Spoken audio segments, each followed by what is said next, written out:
everyone. Happy Monday. We're back with our epic JEDI conversations. My name is Letty Garza from the owner of Epic Consulting, and we're here providing a space for these conversations about the book Caste by Isabel Wilkerson.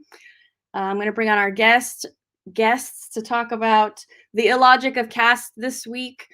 Maybe it seems like every week we've been talking about the illogic of caste, but now we're really honing in on some specifics for why, in terms of human potential and the humanity of people, and the different eras that have sort of researched and lived through this, the way the caste system has been built over the centuries here. Maybe it'll be a little clear why it's so illogical to some people who haven't been participating in the conversation, or maybe just see it as that's just the way things are. So let's get Richard McCrow, who's been with us from the very beginning and it shows up every week with a smile on his face. Hi, everybody. Here. Good and next we have Mike Walsh, who has been with us before. Hi, Mike. Hello. And then a face familiar to some people. We haven't seen him I always want to revolve my schedule around school, so I want to say this semester, but this fall, Mr. Calvin Moore joining us from Oklahoma. Hello. Greetings from Tulsa, Oklahoma. Now, it has been a while since Mike and Calvin have been on, so I want to welcome you both. And Calvin, if you could say a little bit about what you do, and then Mike, remind us what you're doing. Sure. I am right now at this stage of my life really focused on basic needs for individuals and families, and particularly seniors at this point, and work with Meals on Wheels of Metro Tulsa as their CEO and president, and then with Meals on Wheels America as a current vice chair, serving 5,500 Meals on Wheels organizations around the country, advocating for dollars and being an evangelist, small e, for the mission and the social movement known as Meals on Wheels. And in my spare time, I serve on several boards here, advocating for the needs of school children and the poor, and just being an advocate in general for those in need. Thank you for sharing your time with us. Absolutely. Mike? Wow, I'm excited. I want to just sit back and listen to Calvin talk now. So I am the CEO and owner and co-founder of Beacon Results. We do strategic planning and leadership development, and majority of our work these days is focused on schools and just helping school boards and admin really organize their plans and their thoughts. And what's interesting is that a lot of that is being driven today. In the last 2 years, our phone has been ringing off the hook around a lot of folks trying to figure out what do they do about equity and bias and all of these things, and how do they make this a conversation that has meaning in their schools. And then I'm also informed a lot. I'm a board trustee in Butte County. I'm the president this year for the Butte County Board of Education. And a couple of years ago, I had the gift of being the president for the California School Board Association. So my two worlds between work and my volunteer time, they kind of overlap greatly, and I love it. It just, one informs the other, and it makes me a better person. And so I'm excited to be here. Thank you so much. Thank you for your service. Thank you. Yes, for sure. I know that I was saying earlier before we jumped on that I feel really lucky to have such a diverse group of people from different industries, and the conversation goes in a lot of different directions sometimes. But like just today, I was at a career technical education building, a new building here in Kern County, and we were advising virtual enterprise students, and which I had never done before, so that was amazing. But so much of the conversation on how to build the program had to do with access to the program, and then equitable access to students in all over our county. So the idea that that conversation couldn't have happened even just a couple of years ago, last year for sure, because the building wasn't open yet, but 2 years ago, that, you know, that those conversations weren't happening. So as we push more and have these conversations more openly, even when we're uncomfortable and they're dealing with education, like for me, I'm just amazed that people feel comfortable bringing up those issues, and then we can have a conversation about how to address those issues. So all of our work is important. Grateful. Okay. Amen. Mm-hmm. Richard, I don't mean to leave you out. Is there anything you want to share? Hi, I'm Richard.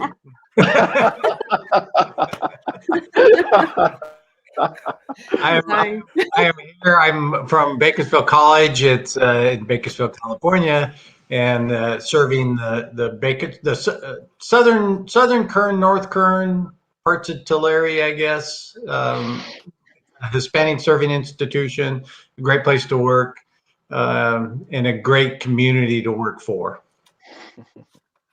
Great. Perfect. Okay. So this week we're tackling 2 chapters, 17 and 18. And I kind of put them under the theme of the Illogic of Caste, because it sort of runs through these 2 chapters. They're not, you know, categorized that way in the book. I just pulled them together like that. So chapter 17, sorry, is on the early front lines of caste. And so this doesn't go back, you know, hundreds of years. This doesn't go back to inception. This chapter really focuses on research that was done more recently, even though it's almost 100 years ago already. I hate to say that, but the research that starts the chapter was from the 1930s. And so I had to kind of think about that, like it's 2021. So that means, wow, it just feels like it was, I don't know, 70 years ago. I don't know. Not that long ago. Yeah. I know. Not that long ago, really.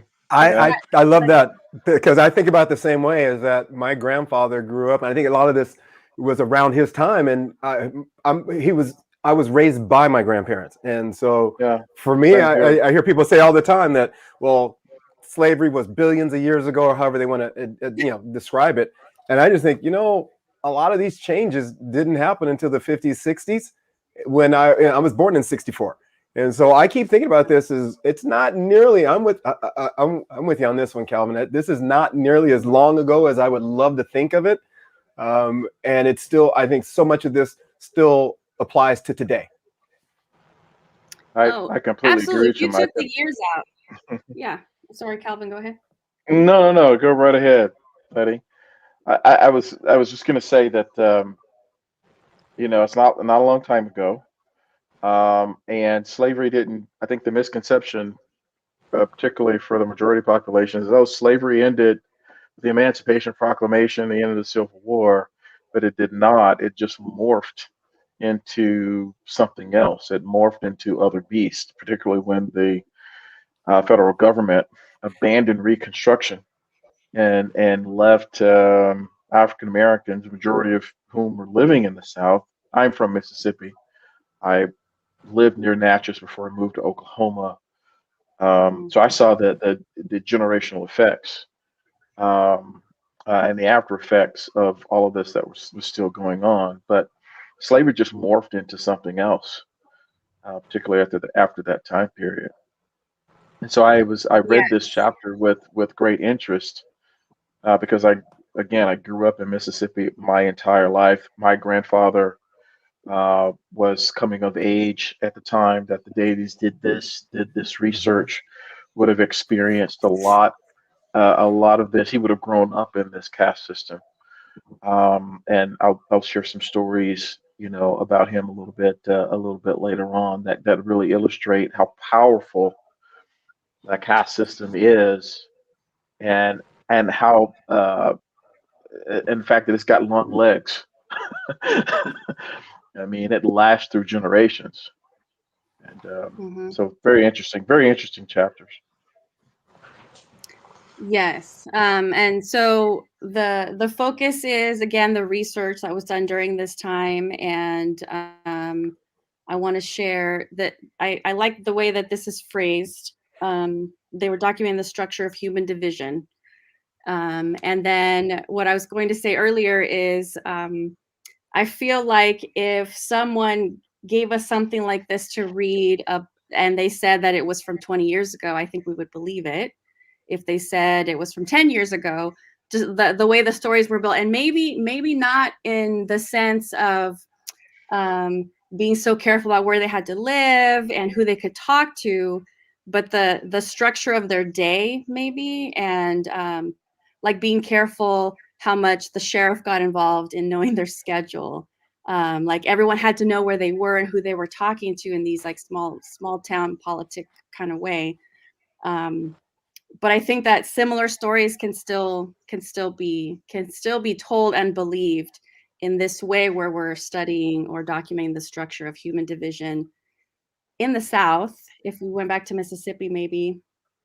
What do you think about that? I felt like, but I feel like I'm ignorant because I'm in California. I'm a California girl. I don't really have, I'm just going based on what I read or what I see, and maybe it's clouded a little bit or biased. I don't know. What do you think? I'll jump in and say my first trip to Mississippi was Vicksburg. I got to go out to Vicksburg and was doing some work with some students. And whether it was true or not, the perception was in my head that I need to be very careful about where I go, where I'm at, and et cetera, after dark, et cetera. This was my first trip. Beautiful countryside and wonderful people that I was working with. But the perception was still there in the back of my mind the entire time.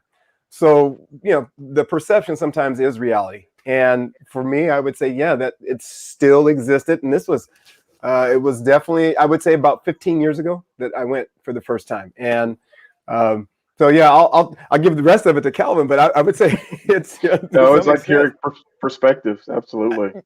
And so while I didn't feel threatened, I still felt very aware, and I don't know if it was just the past speaking to me or just the opportunity to be there finally and see.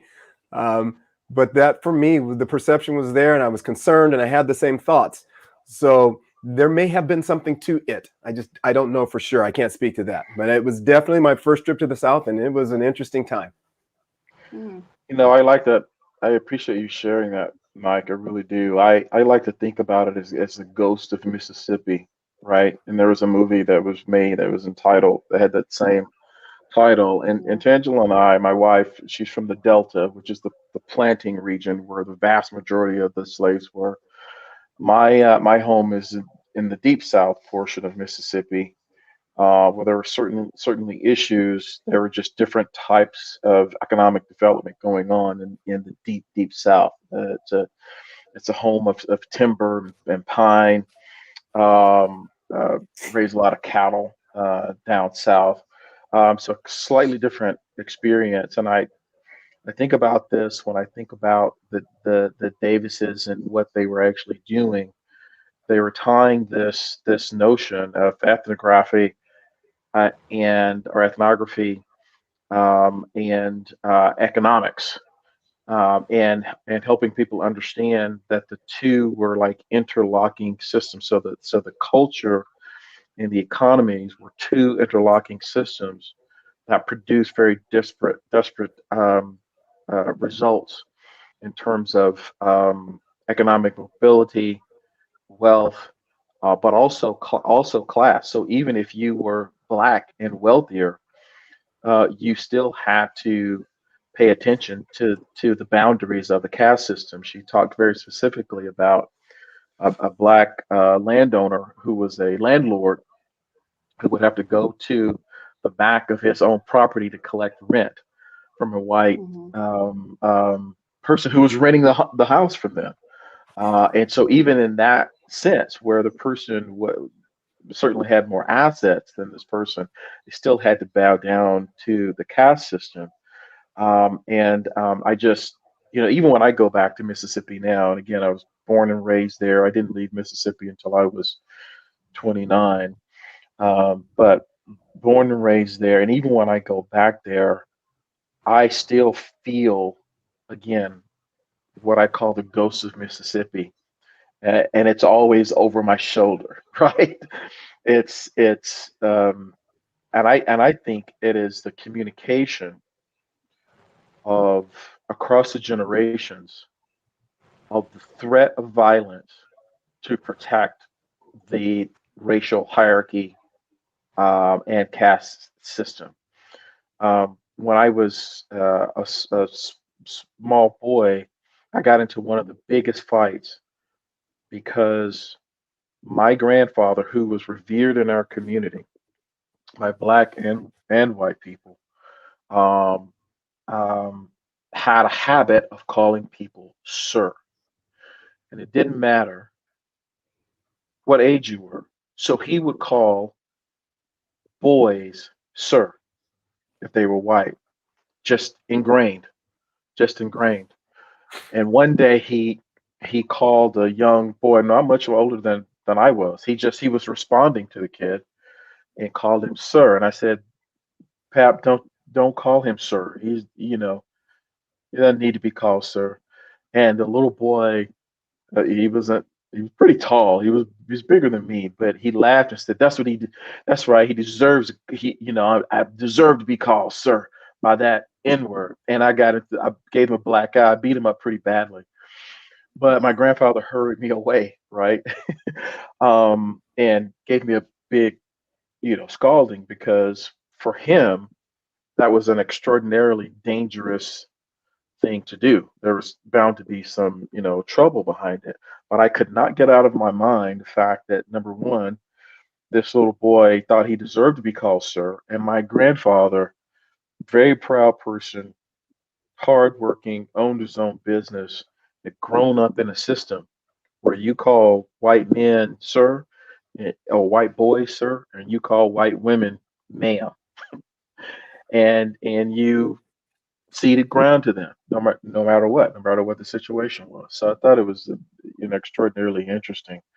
I remember very distinctly when I was 17 years old, and this is just kind of to help you to understand how in Mississippi, just the fear of violence, the fear of retribution, the fear of danger, of coloring outside of the lines, of disregarding the remnants of the caste system were. I was in AP classes in high school. I had a lot of white friends and black friends. I was a person that kind of went through both. I was on both sides. I was familiar with both worlds. And I remember I was 17 years old. I came home. A friend of mine, Tanya Whittington, female, very good friend of mine, called me, white female, asked, and my mother answered the phone. She was calling for me to come over and study. We had a physics exam, and my mother, when she answered that phone and knew that Tanya was calling for me to go study with her, she went into full blown panic. She hid my car keys. She told me I was grounded. I'm 17, almost 18. It's like, Mom, you can't ground me. I'm pretty much grown. You're not leaving this house. And it took me a while, and I didn't go. It took me a while to understand that my mother was afraid for my life, because to date a white female, even in the mid to late 80s, was extraordinarily dangerous for a black male, extraordinarily. And she had friends who were just accused of dating white women and were never seen again. We have family members and friends. We don't know where their bodies are, right? I have family members who've had to bury empty caskets because the bodies of their loved ones were never found. They were arguing or advocating for equal pay or the right to vote. And you gotta remember, when the Davies went to do this study, renowned anthropologist, I mean, they had just come from Europe. There was an average lynching of a black male once every 4 days. So at least two people in the area were killed or disappeared every single week because of being accused, not being proven. Not that it had to be proven, didn't have to be proven at all, but were accused of skirting the caste system, that you could just lose your life over anything, over any kind of slight. And that was the environment. That was the environment that my grandfather and so many others lived in. So it was fascinating to hear this and relate it through those experiences.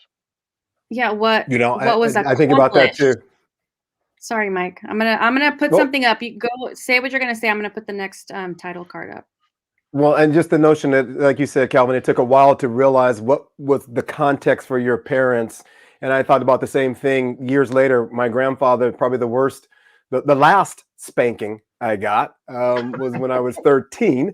And, you know, it was because we had moved from Los Angeles to a little community up north here in California, where we didn't even have a stop sign. So it was kind of like going from I used to tell folks that the sitcoms, the TV shows back then, we went from living in LA and good times to living in this little place called Rackerby, which was like Green Acres. And so there's that juxtaposition of the two.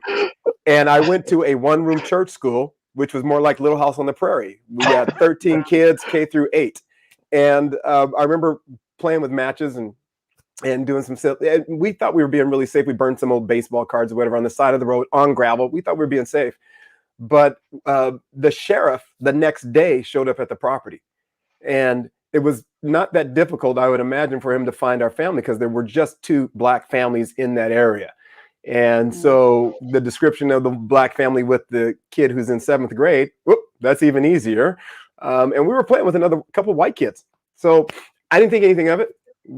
I'm home, and here comes the sheriff. The sheriff has a conversation with my grandfather and just explains, which we all get it now with the drought and everything else. You light a match, everything goes up. Well, back then my grandfather had that look when the sheriff got through talking to him. The sheriff gets in the car and drives away.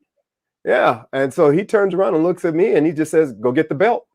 And I'm like, what's going on? Usually I'm getting the belt from my younger brother, but this time it's me, and he says, literally, we had a woodshed, and that's where we went, was in the woodshed. And I didn't understand it. Then I started thinking about it 20 years later, and it occurred to me, my grandfather, who grew up in Kansas City, he was born in 1919. So he grows up in Kansas City. My grandmother, I don't know what year she was born and raised, because grandma didn't tell that stuff.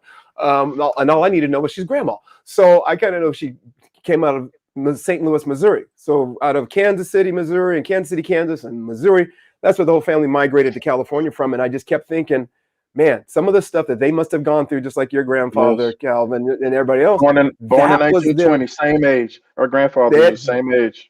Yep. And so all of that came with them, and that was their fear. And all I can imagine was that for my grandfather in that moment, he had the notion of, if Mike had burned down acreage in someone's house or anything else, there is nothing he could have done to save me from the lynch mob. And it's all I can imagine is going through his head of, I don't know what else to do to get his attention, and this is what it's going to be. And it worked, got my attention. But again, out of fear. Yeah, Ta-Nehisi Coates talks about that phenomenon that Black children, especially born in the 60s, just grew up in households where they just took a lot of physical punishment because parents were trying to literally protect their bodies through the acts of violence. If I discipline him now, he will learn the lesson so well that he will not skirt these lines and further endanger himself. And your grandparents, it's fascinating to hear you talk about it, because your grandparents must have been a part of the Great Migrations, where Blacks by the millions moved out of the South into different places. Funny, because many of them went north of Kansas City, Detroit, Indianapolis, but many of them moved out west to San Francisco, LA, Chicago, all of these places, hoping to get better jobs and to flee racial violence. As a matter of fact, Isabel Wilkerson, I think I mentioned this to you, Letty, and maybe even you, Richard, wrote the book Warmth of Other Suns. She's the same, of course, the same author of Caste, but she wrote the book about the Great Migrations. and interviewed all of these famous people whose families. Oh, thank you. Yeah, I have that in my library in my office. But wrote interviewed all of these famous people whose families had taken them out of the South, and because of that, they were able to thrive. I mean, Bill Russell went to the University of San Francisco, played first time against other white athletes, was discovered, went on, of course, a Hall of Fame career. Never would have happened in Louisiana, right? In Monroe, Exactly. Louisiana, which is about 70 miles from where I grew up. But his folks um, had to flee because uh, his grandfather was building a schoolhouse for black kids because there was not a school there. And when the Klan found out, and I say the Klan, but by then the Klan was everybody, right? The Klan they were the judges, they were the lawyers, they were the I mean, there was no protection anywhere in the system at Right. all for African American. But when the Klan found out, they uh, told the lumberyard guy, "Hey, don't give them this lumber." And so his grandfather went. His story goes, said, "We need the lumber." And he said, "What are you going to do with it? We're going to build a school." "Nope, you're not getting the lumber." "Okay, give me my money back." It's like, "Nope, you're not getting the money back." And Bill Russell's grandfather goes, "Well, you're gonna need that lumber because you need to build a casket for yourself. We are not leaving here without our money or that lumber. So you make the choice." And of course, he got his money back, but then the entire family had to flee, and they Yes. moved out to because they knew that was again violating caste. You were going to lose your life. So you had about 24 hours to get out of town, and that's what they did. You hear a lot of those Uh, stories over and over. My other grandfather moved from Texas for kind of the same reasons you talk about. And so, yeah, Yeah. that migration west and just, and I don't recall what speaker I saw. I was just at a conference last week for the California Black School Educators, and there was someone else who talked about that very same thing.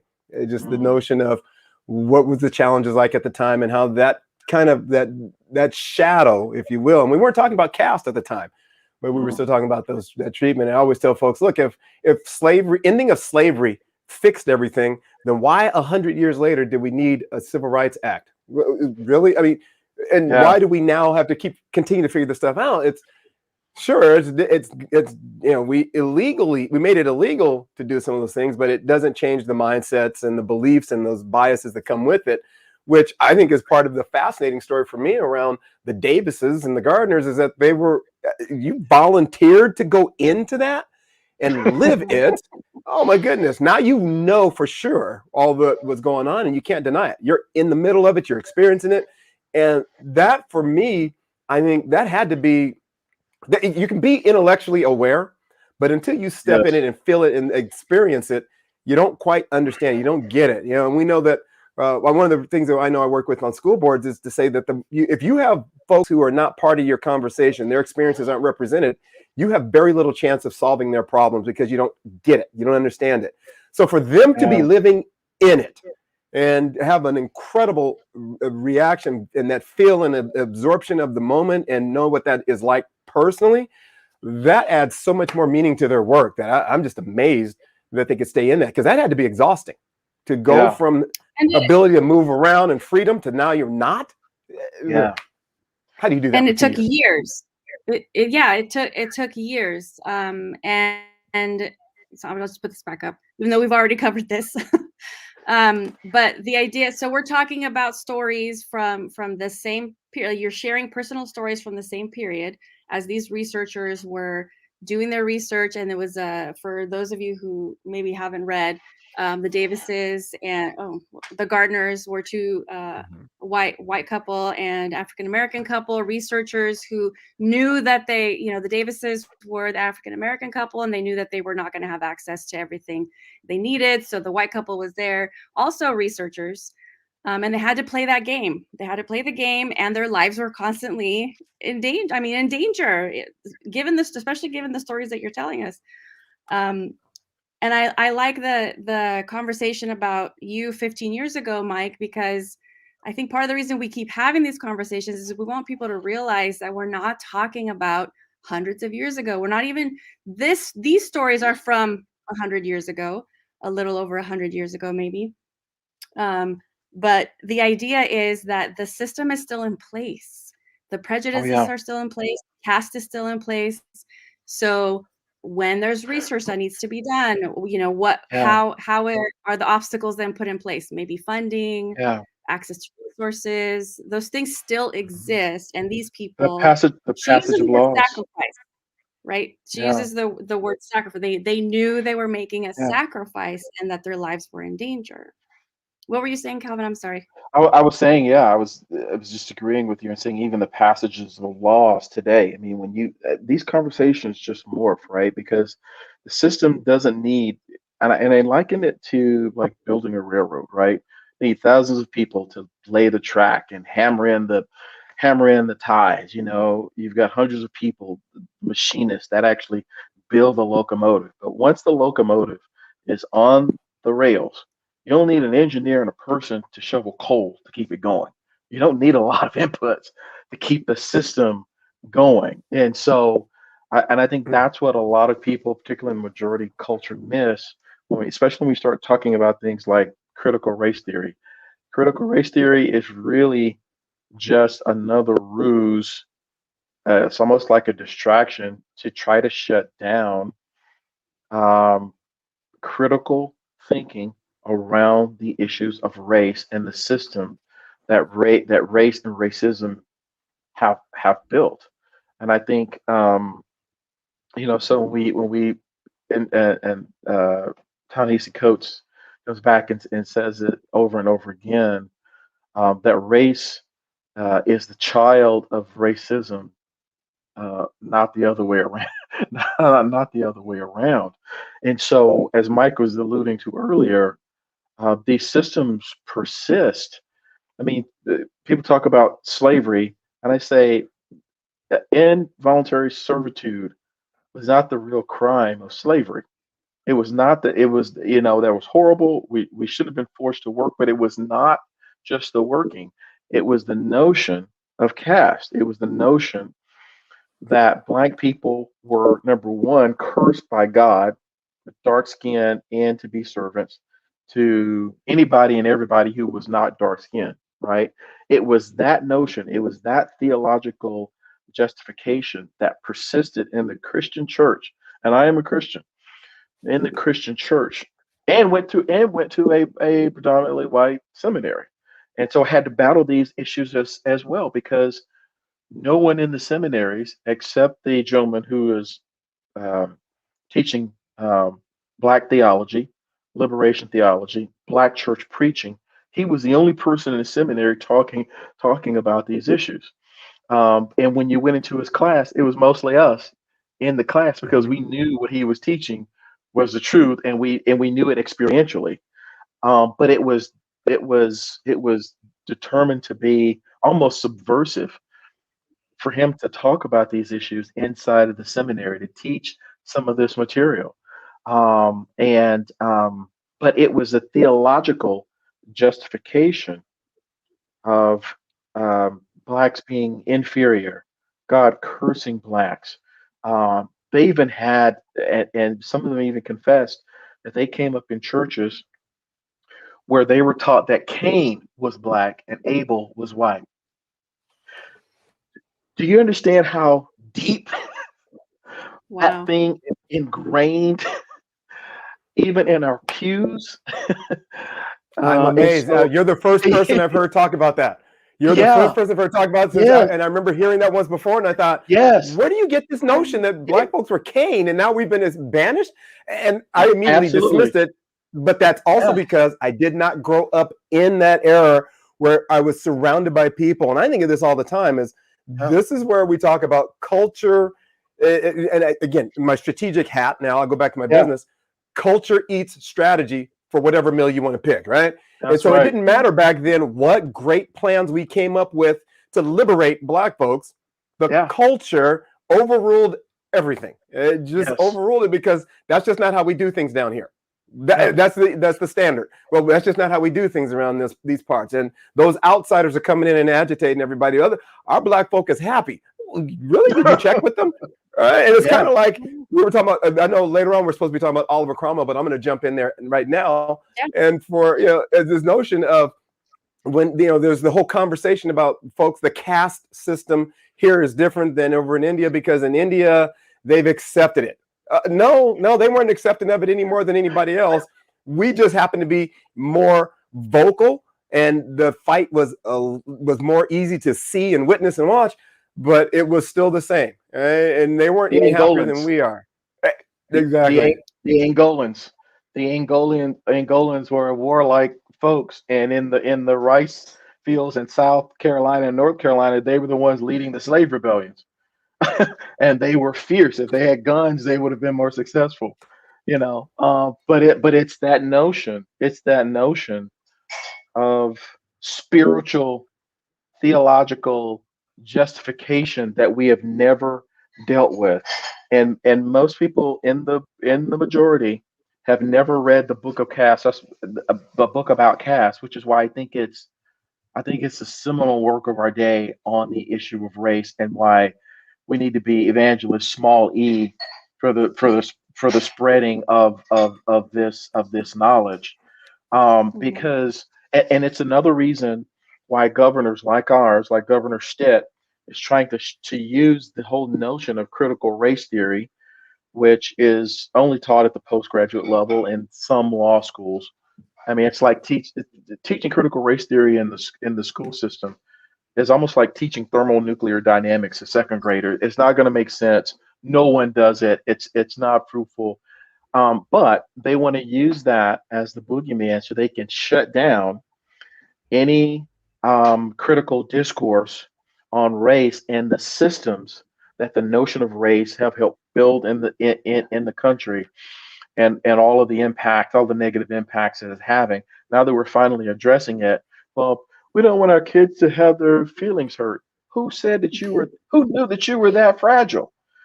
And it's not. And I have this discussion all the time, even with folks who I'm friends with still in the seminary. You're not worried about your children.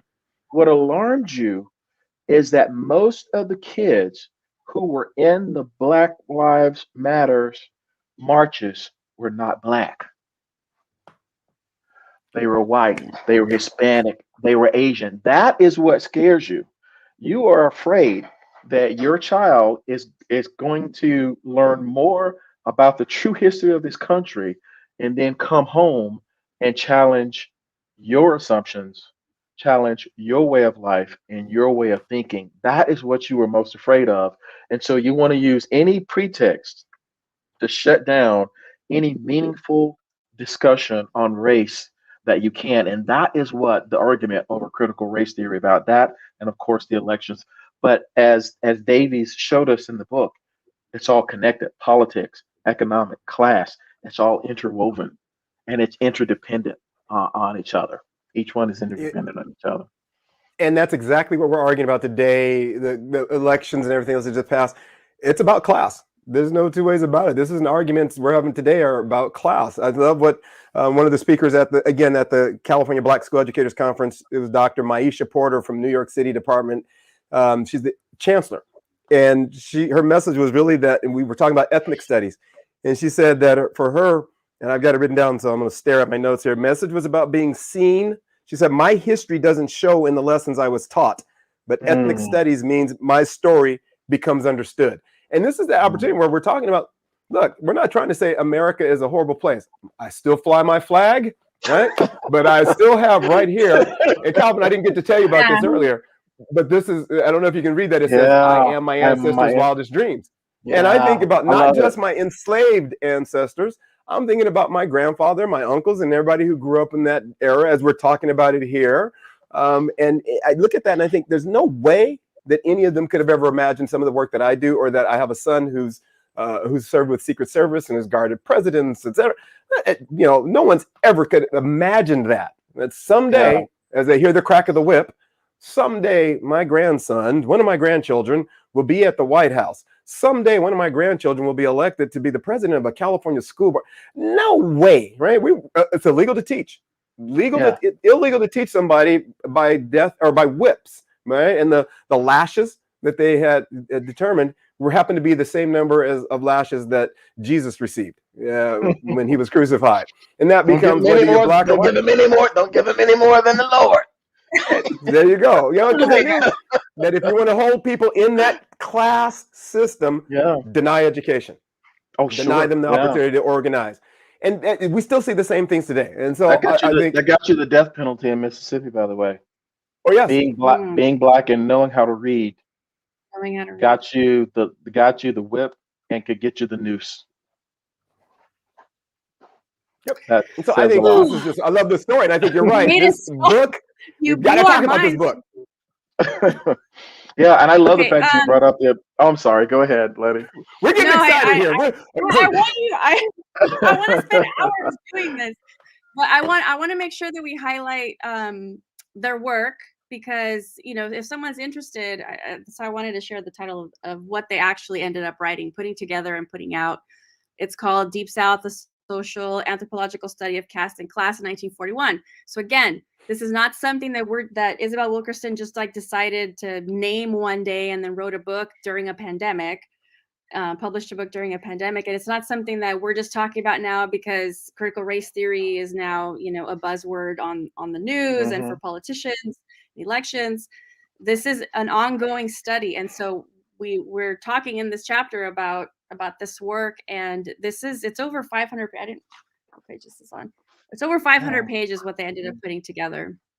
530 something or 580 something. So I wanted to make sure to put this out. So if anyone's interested, they can, search for it. I haven't looked for it, so I don't even know how it's available. I'm sure it's a digital copy somewhere. Yeah, and they access. also wrote, Lady, I don't know if you know this, but they also wrote the book "Children of Bondage" in 1940 as well. And of course, he is a premier scholar. I mean, he has an extensive body of research, and it had real impact on social policy. It actually influenced the proceedings in Brown v. Board of Education in 1954, Okay. and really undergirded the success of the federal Head Start program, and prompted school districts all over the country to revise or reject intelligence tests, which at the time Davis proved to be culturally biased.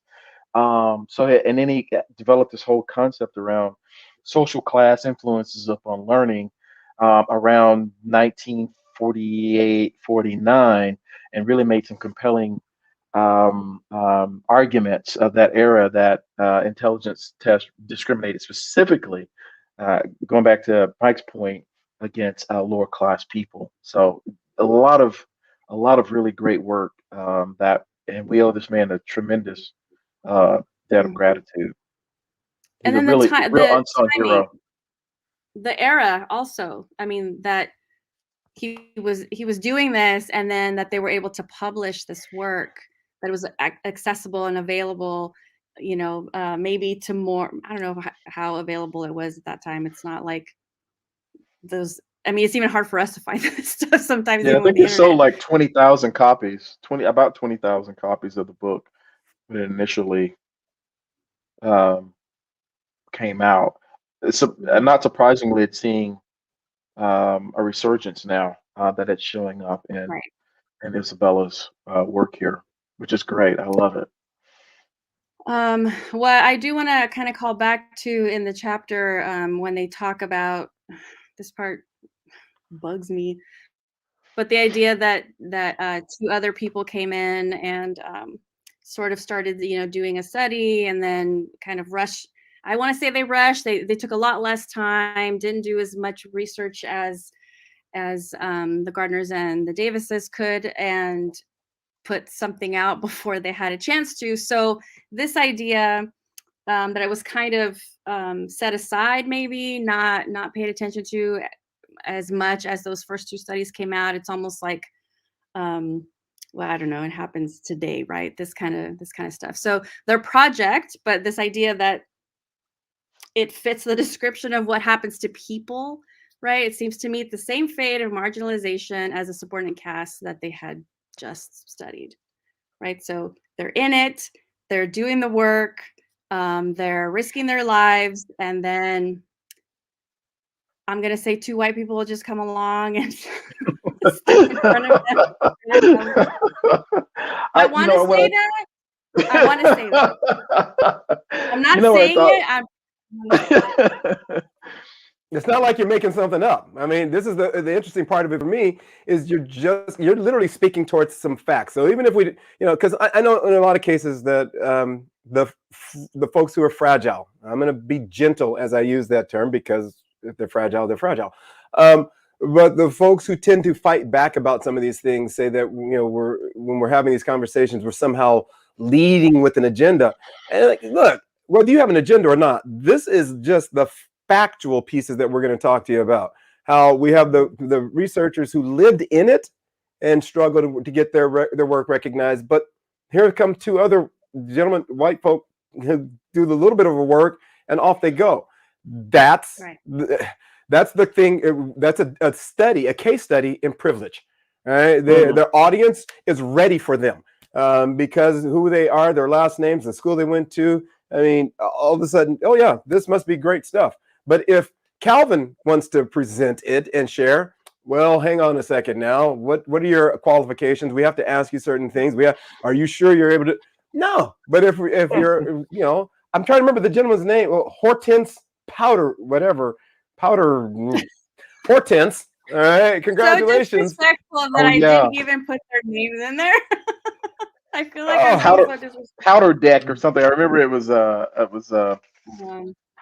Powder Maker. Powder Maker. It's Hortense Powder Maker and Drake, wasn't it? And then John Dollard, right? And so you've got these people who benefit from privilege. And again, I don't say, and I always tell folks, privilege has nothing to do with you earned or you were given unfairly. No, it was just that was the system. That was the caste back then. And they automatically struggled to have their work recognized because of the caste. It's not right or wrong. It was literally the culture. It was the water. Yeah. And it was like people at that time didn't know anything could have possibly been different. We look at kids now. I remember I was working with a middle school class of students one time, and I'm showing them videos of keep your eyes on the prize. And we're talking about some of the atrocities that happened in the 50s. And I remember hearing kids say all the time, I wish they would have tried doing some of that stuff to me, because me and my family, all of them were like, hang on a second. Right. Do you think that never occurred to anyone back then? The problem was we did everything legally, and still, Emmett Till, we heard everybody came in, they admitted to what they did, and they said, look, Money, Mississippi. That little boy, that boy, when he whistled at the woman, and which we now know wasn't true, but just for them to be able to say he had to learn a lesson. That's not just for him. He's dead. He's not going to learn a lesson. That's a message to everyone else, so that any other little kid who thinks they're going to somehow change the system or challenge the system, differently, because we got away with that one. We'll get away with yours too. So it's the culture back then. Yep. So we socialize them immediately. And even today, socialization. I think you're hitting on a really important point here, that socialization impacts all of us, because it even talked about how other Black scholars were more likely to criticize the Davis's work and then take the side of the other white scholars in defending their work, even though the Davises had more extensive research, their backgrounds, their academic backgrounds really would lend them being higher level experts in the field. None of that mattered, and it's what happens today. It's socialization, and it's why when I have debates about and talking to people about the personalities like Candace Owens. I have a neighbor that loved Candace Owens. Well, Candace Owens said this, and I don't know if you know this, who Candace Owens is or not, but she's a Black conservative commentator that is just a fire. It just throws fire bombs wherever she can. And I think it's just all about trying to develop her career. So it's self-serving in that regard. But he thinks because she's Black that she's not impacted by everything else every other Black person is impacted by. And I think someone called it the eternal psychic wound of America. That is race, and it impacts and affects all of us. And that's why there can be no such thing as being colorblind, because unless you are immune to socialization, unless you're immune to advertisement, unless you're immune to being a human being, you're going to be impacted by it. We did a project. We were helping an organization in Pennsylvania, and they had to take the race AIT test, the test that measures unconscious racial bias. And there's no way that you can get around it. I mean, the way they just organize the structure of the test, it gives you a pretty solid reading on what your unconscious biases are as it relates to race. And so we're going over the results with a young lady in her late 30s, really considered herself progressive. She was looking forward to getting her results, and she scored strong bias towards whites. She literally broke down in tears. What? I don't have a strong bias towards whites. I don't. I was like, it's okay. I have a mild bias towards whites. And she said, what? But you're black. I was like, yeah, we were swimming around in the same soup. Don't you get it? It's socialization. It's socialization. That we're swimming around in the same ocean. We're going to be impacted by the same stuff. It's what we've been taught generationally. It's what we see on TV. It's what we read in our magazines. Regardless of whether it's overt or not, you are constantly, it's constantly reinforced that white is superior. And I said, it's okay. This is just a start point. It's just a snapshot. We'll take it next year, and I'm sure you'll do better. And I was just joking around with her, but she was really surprised that I scored almost like she did on the test. Mm-hmm. It's just unconscious bias. That's all it is. Yep, that's all it is. And So I love that notion, helping people understand that, because that's, I would imagine that for the folks who, when, as we look at the notion of even that quote that you have up there right now, I think about the folks who fought back against this when the notion of caste came out, and even the black folks who argued against it, because it just didn't make sense. It means I have to acknowledge some things that can't possibly be what's holding this all in place. And then I also think there's a little bit of intellectualism that was going on, where I start to think, well, if it's a system, it's hopeless. There's nothing I can do to beat the system. The system's already there. What do I do? So I think that there was some of that denial was based on the inability, just the overwhelmed thought. I mean, like, I'm still overwhelmed when I think about infinity. I can only do it for so long, and then I just become wrapped up and lights go out. I can't get there. This notion of omnipotence and omnipresence and everything. I try, but I just shut down after a while. I got to imagine that for a lot of these folks back then, that was the equivalent, that this is groundbreaking. And now you're telling me that this is really about a system that's going to try and keep me in place forever. That doesn't make any sense. This has got to be the evil person behind the fence that's doing it. Yeah. No, this is the system. This is the way it's designed. And it wasn't until we started looking at systems approaches to these conversations that we've started to get our heads wrapped around. So this is what we're going to have to do to move this needle on. That's where the big pushback. I love your points. That's why the big pushback is coming now. Mm-hmm. Racism isn't systemic, right? Of course it is. We know it is, right? I mean, but no, it's not systemic. Well, the big argument that it's not systemic is coming from a deep-rooted sense of, well, number one, if it's systemic, who built the systems? Mm-hmm. If it's systemic, the story that I've told my kids that this is a complete country is a complete meritocracy is not true. If it's systemic, that means it's privileging some and disadvantaging others. Well, you're right. And then if it's systemic, then I have personal responsibility for dismantling the system and rebuilding something else. And that's why you'll hear all the time when you're having these arguments and these debates. Slavery happened a long time ago. I didn't do those things. I didn't commit those crimes. No, those crimes were committed corporately. And while we did not commit those crimes, no one living today committed those crimes. We are responsible for dismantling a system that perpetuates the impact of those crimes.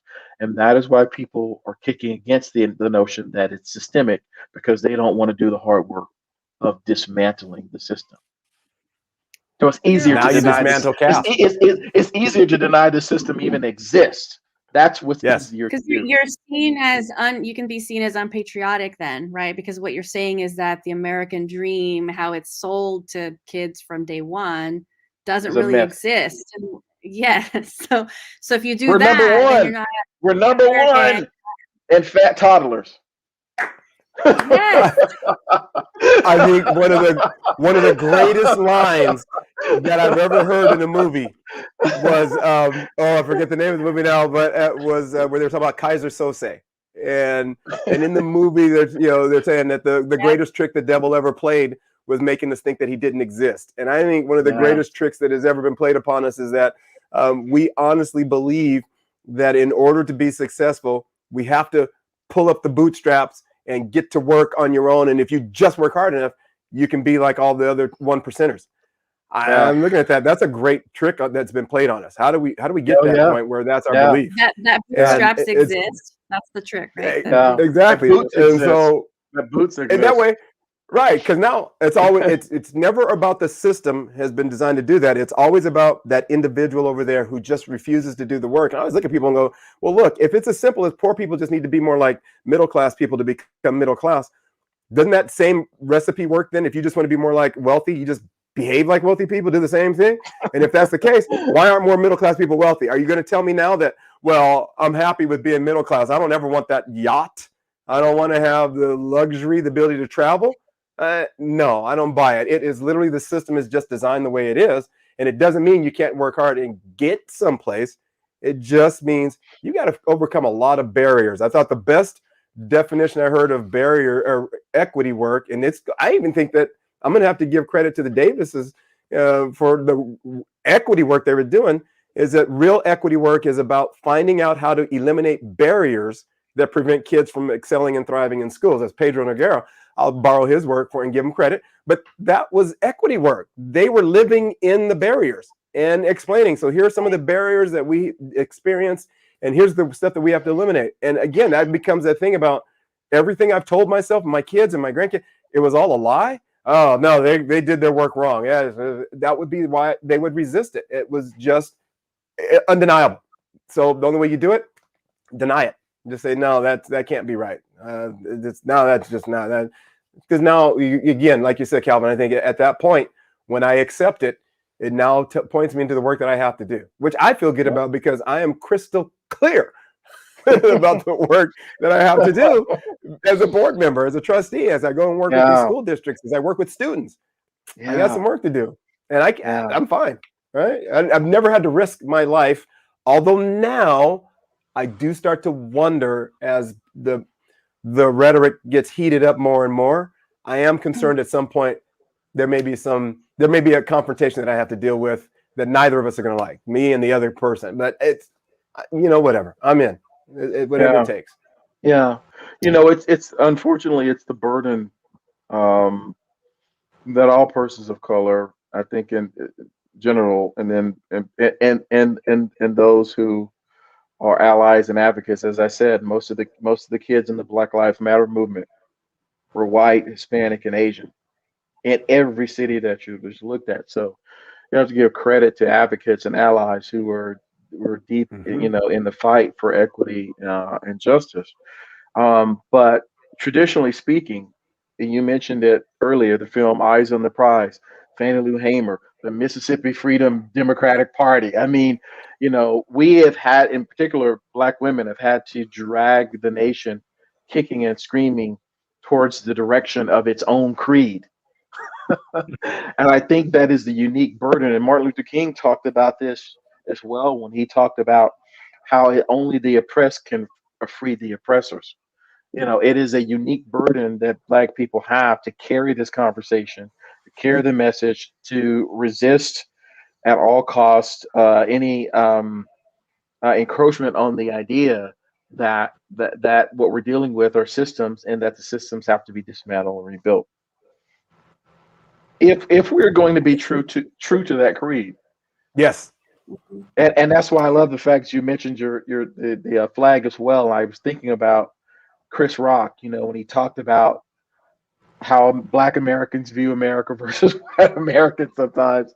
He said for Black Americans, America is that uncle that paid your way through college, but he also molested you. I mean, it's like,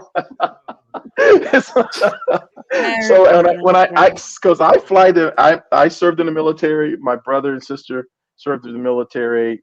I have a daughter in the Air Force. Just left Afghanistan, on the last thing smoking, out of there. So we're proud patriots, but we don't look at America with rose-colored glasses on. And that's what I keep trying to help other people understand. You make the country stronger when you tell the truth about how this country was created, how it came about, and how we all played a part in building it, and how it was ugly and nasty and dirty, and people got killed, people got mistreated, a lot of blood was shed, land was stolen.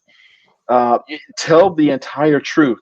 That is what makes our children stronger, not hiding the truth from them. I think, amen. Yes. And I know we're supposed to talk about Satchel Paige, so I'm going to push you there. Sorry, we're almost. I'm sorry.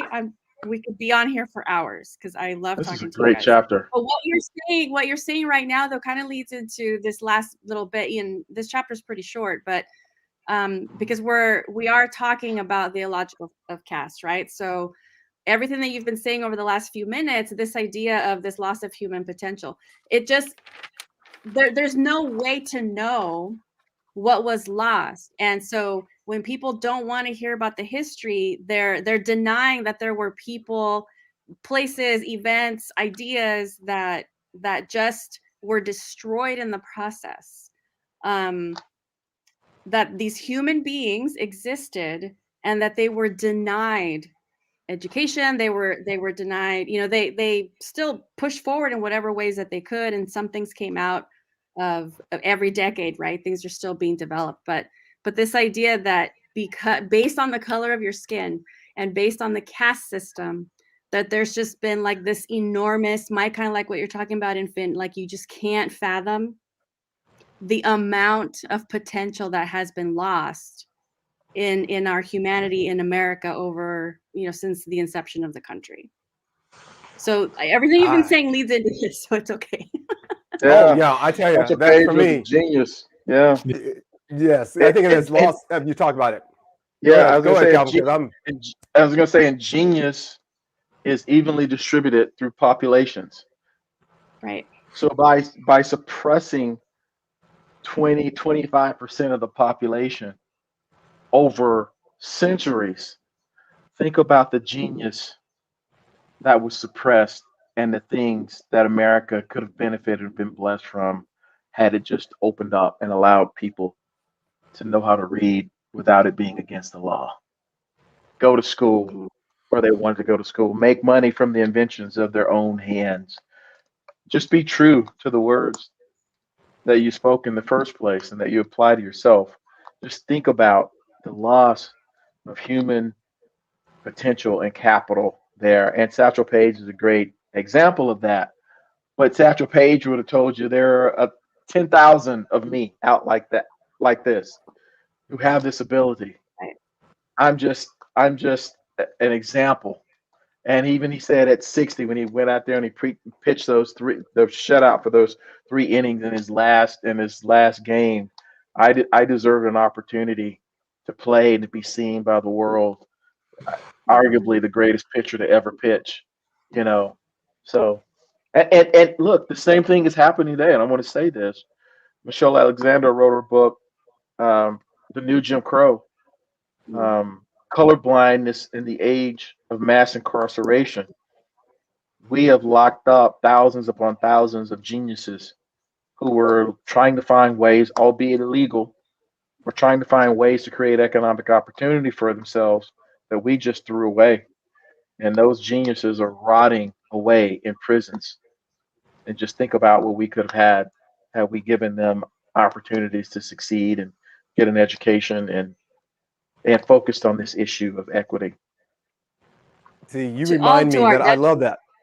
Oh, yes. And I love that notion too, because when we think about I think the notion of loss of advancement and glory, loss of human potential is a fantastic way to describe this. That if you suppress people for hundreds of years, like you said, Calvin, then you've automatically created, we talk about the achievement gap, we talk about the equity gap, the wealth gap, and all that gap. Look, every time we've started to move forward, there's been something else to come along and pull us back again. And I always think that, we look at it and talk about, we had slaves. No, you didn't enslave slaves. You enslaved lawyers, bankers, architects, and scientists, doctors, and everything else. And you just never gave them this opportunity. Because I have one of the board members that it was a joke. And I know he meant it as a joke, but we were talking about something one day, and it may have been critical race theory. It may have been bias or privilege. And as we were laughing, because we're real good friends. So as we're laughing, we're done. And white gentleman who says, we were joking about something. He said, yeah, well, think of it this way. If it wasn't for being here in America, you'd still be living in grass huts. And I had to look at him like, are you kidding me? Do you think that we wouldn't have? And it was meant as a joke. I'm going to give him all the credit because I know him, love him. He meant it as a joke. But I said, you realize what you have to believe to even make the joke. You have to believe that only Europeans had the ability to do those things. And I think Satchel Paige is an amazing example of all of the economic opportunities he lost out on that he could have passed on to his family, his children. I think about when you think about Black Wall Street in the Tulsa area where you are, that whole notion of all of that wealth that could have been passed on through ownership of homes and businesses. Being a business owner myself, I'm able to have conversations with my son about, look, if you decide to leave the company you're working for, the work you're doing right now, business, we can talk about this. Or I've even said to him, don't worry, someday I may get tired and decide to retire. I might want to have a conversation with you about taking over the company that I will have spent all these years building. And I think that's that loss of advancement, that loss of glory. That's the loss of human potential where we denied people those opportunities for so long that they could now be passing on in their legacy. But if you were in that caste system in the right place, we hear all about your legacy. Right? And so it's amazing that you mentioned. It's amazing that you mentioned 1921. Today in Tulsa, we erected monuments that actually outline the original Black Wall Street area, Deep Greenwood, which was not 3 blocks, but was 35 city blocks, and the real estate alone in that area is worth about $6.5 billion today. $6.5 billion that we owned and developed, but that was burned down in the night. And now we own less than 2 blocks of that, of Black Wall Street. Yes, there's some of the highest price real estate in Black Wall Street in Tulsa today. Isn't that crazy? Isn't that something? Yeah, and it's just gone. Not because some one person said, let's take it away. It was simply because everybody who did that egregious, outrageous, outlandish behaviors, thought that it was their right to be able to do that because that was the culture at the time. That was the system. And it was, no one thought twice about it.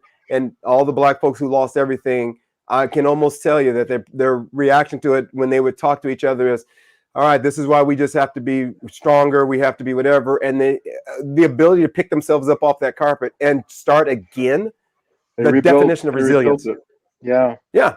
That's resilience beyond the wildest imagination of the definition itself. So for me, I look at all this stuff and just go, look, it's easy for me to understand why you and I are having this, why the 4 of us having this conversation now, and why the work is so persistent and so important more and more, because the more we know, the more I cannot unknow some things.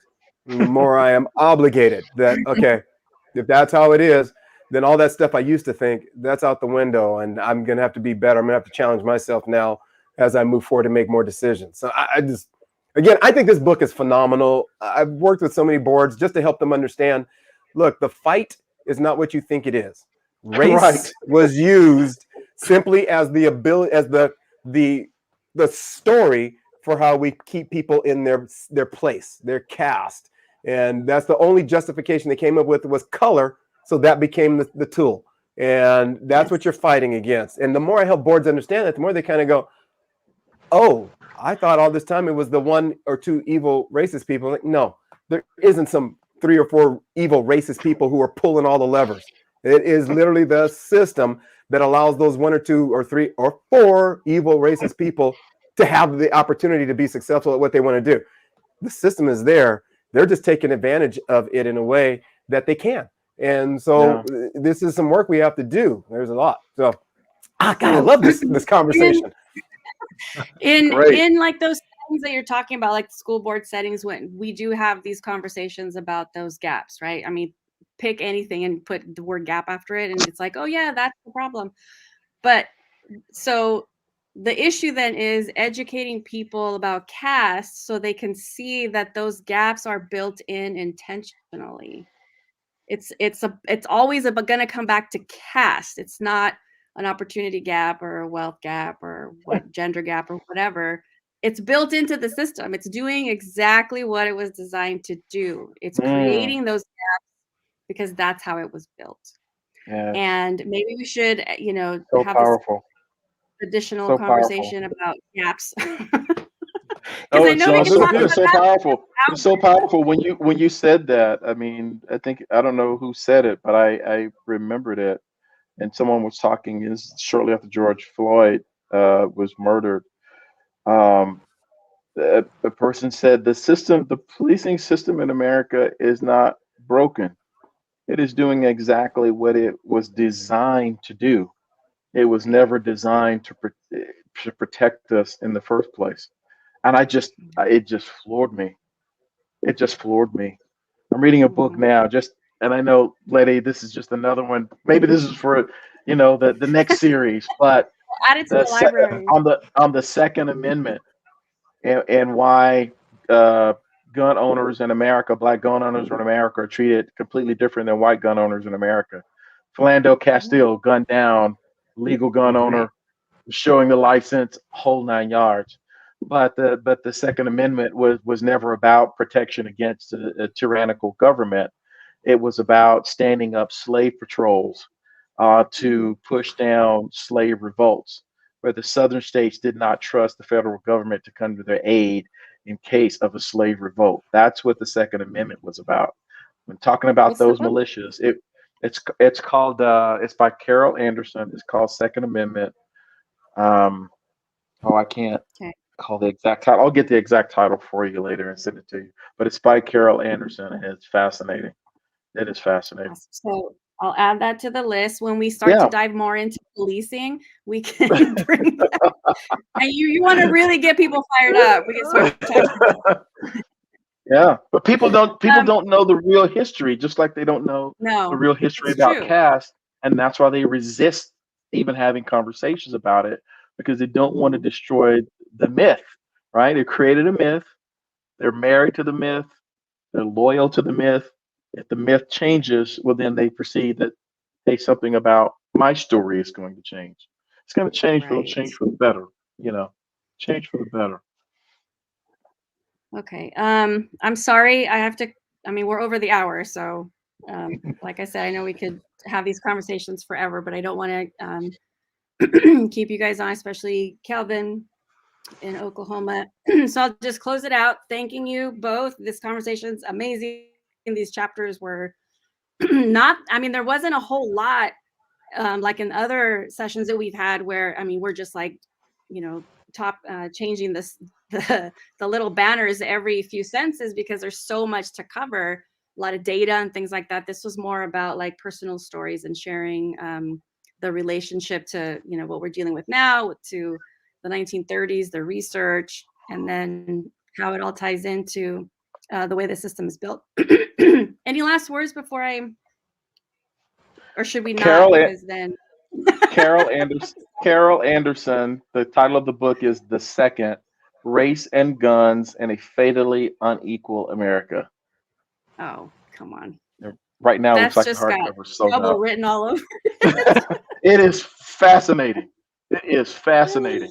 It is fascinating. And it's a relatively short read, but it is fascinating. She goes into the Okay. NRA and why the NRA didn't, speak up when Philando Castile was killed, and just all kinds of stuff. It's crazy. It's fascinating. Maybe we can meet on the 4th of July to talk about it. Okay.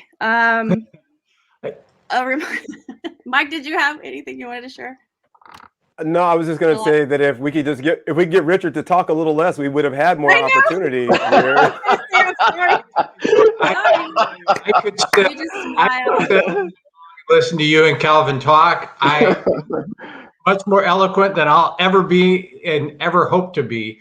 I will say that I do have some weird feelings when we talk about, because this was a focus on the Deep South and going into the South, but I often think, because I'm from the North, and Northern white people think that we have a past sometimes. Like, we're not like that. We're not like the Deep South.